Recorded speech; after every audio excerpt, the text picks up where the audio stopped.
Daddy, buy this. As I was doing trial sales, a boy around 5 years old approached. Oh well. When I looked up at the familiar voice, it was my husband. Next to him, a woman who seemed to be the child's mother was also smiling, appearing like a happy family. My husband didn't seem to notice me wearing a mask. This one is recommended. When I spoke up, my husband finally seemed to notice, turned pale, and quickly left the scene. Watching his back, I felt a burning determination. Now, how shall I corner him? Please witness the tumultuous developments that unfold after this until the end. Wait. Bankruptcy. A few months ago, I was suddenly informed by my boss about something shocking, leaving me stunned. My name is Nancy, 31 years old. The company I had been working for since graduating from college was going under due to the impact of the recession. When my husband Jason came home from work, I reported the news to him with a grim expression. In response, he furrowed his brows. Bankruptcy. So what are we going to do now? I'm not okay with supporting you. We've been married for 6 years and we don't have any children. He's a salaried worker at a medium-sized company. He seemed busy with work, often going on business trips at that time. I have no choice but to look for a job where I can work as a regular employee. As I said that, he raised his eyebrows. No, you'll continue to contribute to our finances from next month. Whether it's part-time or temporary, just find a stable job while looking for a permanent one. All right, I'll do that. And so, I immediately registered with a temp agency and started job hunting while working. I was dispatched to do sampling sales at a trendy warehouse-style store. My job is to prepare product samples, offer them to customers, and recommend the products. It was unfamiliar territory for me, but seeing customers' smiles and feeling a sense of fulfillment when they picked up the products I was selling made it worthwhile. I wanted to talk to Jason about this job, so when he returned from his business trip, I approached him. Hey Jason, today at work. I'm not interested in hearing about your job. It's just temp work anyway, right? Without even listening to me, Jason urged me to bring him a beer. As I prepared his evening drink, I couldn't help but feel lonely. Since we both worked, we've shared household chores since we got married.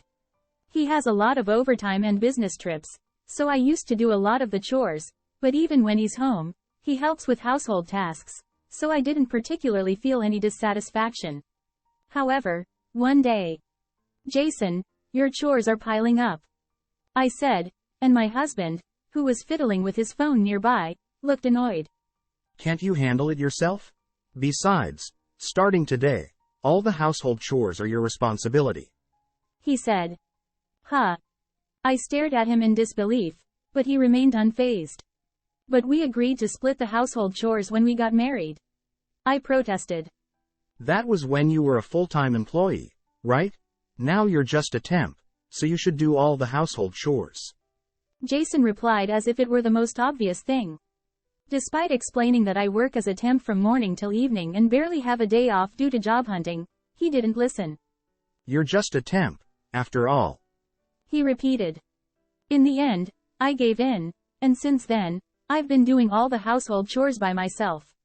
About 2 weeks later, Jason returned home and clicked his tongue disdainfully at the dinner I had prepared. What's with this dinner? There are only 2 side dishes, and the main dish is so lackluster. He complained. I had a long day at work today, so this is all I could manage. I'm sorry. I frowned, but Jason continued to blame me. I'm tired from work. I don't want to come home to such a crappy meal. Insulted by his dismissal of my cooking, I snapped. I work too. I can't make elaborate meals every day. Then Jason sneered. What's with all this working talk? You're just a temp, yet acting all high and mighty. He scoffed. You say that with disdain, but being a temp is still a respectable job. You don't do any housework, but you sure love to talk back, huh? You're nothing but a parasite. Can't live without me, huh? What? I was shaken by Jason's shocking words. Did he just call me a parasite? I'm such a kind guy, playing the host to a parasite like you. He continued with a laugh. But don't think I'll pamper you forever. Get a job ASAP if you understand. With that, he He spat out those words and stormed off to his room. That day, for the first time, thoughts of divorce crossed my mind. Since then, Jason continued to criticize my housework and look down on me as a temp. I endured that life. About a month later, I was once again doing grape tasting sales at the same warehouse-style store as before. Perhaps due to it being a weekend, the store was bustling with customers, many of whom were families pushing carts and shopping. It was Sunday, but I had scheduled work because my husband was on a business trip. Before long, amidst the crowd, a boy around 5 years old ran up to me and pointed at the grapes. Can I have these? I need permission from your parents first. Though there was a rule against giving samples to children without parental consent, the boy's mother, who arrived later, gave her approval, so I handed over the grapes. I'm going to be in the grape group soon.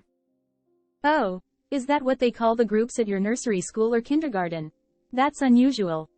As I said this, the mother joined the conversation. That's how our nursery school works. We have other groups like the apple group and the peach group. While chatting, a man who appeared to be the child's father arrived late. Dad, buy these. At that moment, I was stunned. The person this unknown child referred to as Dad was supposed to be Jason, who was away on a business trip. Why was he here? I wore a hat and a mask, so he didn't notice me. My husband said, Well, let's buy something for John's promotion celebration. Jason, the boy, and the woman laughing in front of me looked like a happy family. At that moment, I realized everything. Though I wanted to confront my husband immediately, I couldn't argue in front of the kids while at work. With a sense of unease, I managed to speak up. These grapes are recommended. Suddenly, my husband's face turned pale as he finally noticed me. He hastily said, Well, shall we go now? And quickly left with the woman and the child. Unable to leave my post, I watched them leave, burning with determination. Now, how should I corner him?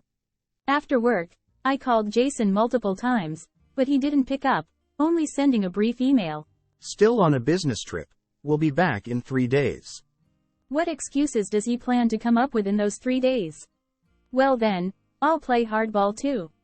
After taking a deep breath, I organized my thoughts. Jason and I are filing our marriage papers together, so there's no mistaking that I'm his wife. But who are that woman and child? Determined to uncover the truth, I decided to find the woman first and have a conversation with her. So, I researched the nurseries around my workplace and identified the one named after a fruit. The next day, Monday, I stationed myself at the nursery's entrance in the evening. Suddenly, the woman with the child from yesterday appeared. I hesitantly addressed her. There's something important I need to discuss about your husband, please contact me here. Despite her suspicious expression, I mustered the courage to give her my contact details. Though she seemed to have a concerned look, she was urged by the boy. Mom, hurry. And left hastily. All I could do now was wait for her response, but there was a possibility she might find it suspicious and ignore it. What if that happens? I was anxious. However, I received a late-night call, and we arranged to meet. Who are you? What's this about? When I explained that I was the sample saleswoman from yesterday, she was surprised. Where's your son now? I asked. My husband is watching him. She replied, and I promptly revealed. That man is my husband. I showed her photo albums, residency certificates, and such to convey the truth. She was taken aback. That's terrible, she uttered, her voice trembling as she began to speak. My name is Amy. I divorced my ex-husband and became a single mother due to his infidelity. I run my own business. According to Amy, she met Jason 2 years ago. He confessed his feelings, and they started dating. Her son John also grew fond of Jason, and recently they were practically living together, she said. We were planning to get married soon. I never imagined he was married. I'm truly sorry, even though I didn't know. I recounted to her the things Jason had done and said to me, then asked her. I intend to divorce him. What about you? She opened up with a look of disgust on her face. I can't forgive someone who cheats. Just like with my ex-husband. My love and trust for him have completely dried up. But it's infuriating. I want to get revenge on him in a grand way.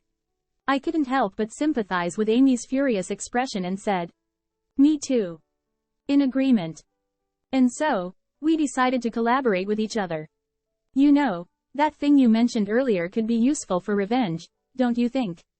After that, Amy and I schemed our revenge plan against Jason. And so, 3 days after I witnessed Jason's affair, I heard the sound of the front door opening while at home, so I dashed out. "Welcome. Would you like to try some samples?" My husband froze in confusion. It's no wonder, he found me in our house wearing the sample sales uniform and holding a tray, even though I was technically at work. What on earth are you doing? He exclaimed. With Jason visibly flustered, I presented him with a bite-sized piece of salmon skewered on a toothpick. "Fresh salmon. Dad, please have a taste." No matter what he said, I kept insisting, so he gave in and tried the salmon. "How is it? Delicious, right?" My husband stammered. Well, so, what are you? Huh? Suddenly, Amy, also dressed as a sample saleswoman, appeared. "It's not fair if you get all the attention. How about some squid?" My husband exclaimed. Huh? Why is Amy here? He seemed on the verge of collapsing, but Amy, with a smile, just offered him the squid. Finally, Jason even tried the squid. As Jason chewed with wide-eyed confusion, Amy and I smiled at him. "How does it taste?" My husband stuttered. It's delicious. Why exactly? My husband, still unable to grasp the situation, was flustered being caught between his wife and his mistress.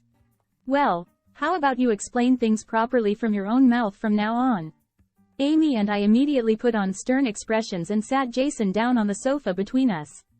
"You know what we want to hear, don't you?" My husband, who had been silent and looking down, eventually seemed to resign himself and began mumbling. He explained that he initially thought of Amy as just a casual fling, but he couldn't pull away after becoming attached to her child. He admitted to continuing the double life because he didn't want to pay alimony or divide assets with me. "What? You deceived us for such reasons?" I was incredulous at his casual attitude. My husband interjected. Amy is a business owner and financially more stable than you. So, I plan to break up with you soon and marry her. That's just too selfish.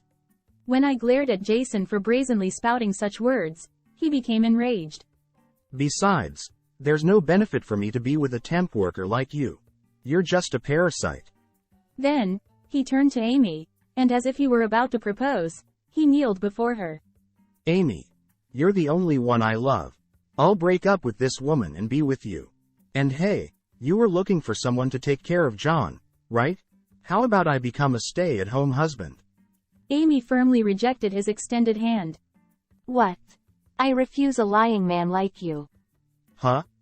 Jason seemed dumbfounded, not expecting to be rejected. That's when Amy launched another attack. "A stay-at-home husband? Don't make me laugh. I have no intention of supporting a money-grubbing parasite." Don't say that. I love you. No matter what my husband said afterwards, Amy remained resolute. "I'll be claiming alimony from you. I've already spoken to a lawyer." Upon hearing those words, Jason's face contorted, and he turned to me, seeking solace. I'm sorry, Nancy. You're the only one for me. Let's continue to live happily together. So, you'll help with the alimony payments, right? I took a deep breath and then retorted sharply. "Don't be ridiculous. I have no intention of starting over with you. We're getting a divorce. You'll pay for your infidelity with alimony and asset division, so be prepared."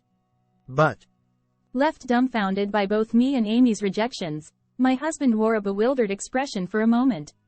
However, his expression gradually twisted, and he started sweating profusely. I need to use the bathroom. Clutching his stomach, my husband rushed into the bathroom. After a moment of unbearable noises, he stumbled out with a pale face. "Oh? What's wrong?" My stomach. Being someone with a weak stomach and a dislike for seafood, he was already in a delicate state. So, I furrowed my brows and spoke up. "Hey, I'm sorry. Come to think of it, maybe that salmon earlier was meant to be cooked. Amy also chimed in with a half smile directed at Jason.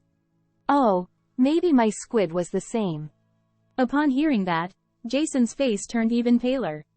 Hey Nancy, weren't we supposed to cook squid and salmon to prevent those things from latching onto us? I nodded solemnly at Amy's words. Ah, this guy's favorite parasites. Are you kidding me? With a shout, Jason returned to the bathroom. Amy and I exchanged a high five in front of the bathroom door. In reality, the seafood we served was slightly past its expiration date and free of parasites. Jason, overwhelmed by our pressure, simply had an upset stomach. However, he mistook it for parasites and rushed to the hospital in a panic, which was comical in itself. I eventually divorced Jason. I received $250,000 in alimony and half of our savings through asset division. True to her word, Amy claimed $20,000 in alimony from Jason. As it turns out, Amy's company had a cooperative relationship with Jason's company. Amy reported the whole ordeal to his company and terminated the partnership, leading to Jason's actions becoming known throughout the company. Eventually, he resigned from his job to take responsibility for his actions. Jason currently lives in a rundown apartment, working multiple jobs to repay the debt he incurred for the alimony to both me and Amy. His life, plagued by the fear of being chased by creditors, is surely far from peaceful, but I have no sympathy for him whatsoever. As for myself, I was fortunate enough to be hired by one of Amy's business associates, where I am now a full-time employee. I still maintain a friendly relationship with Amy and her son John, meeting them for tea from time to time. Moving forward, I want to cherish what I have left and live my life with a positive outlook.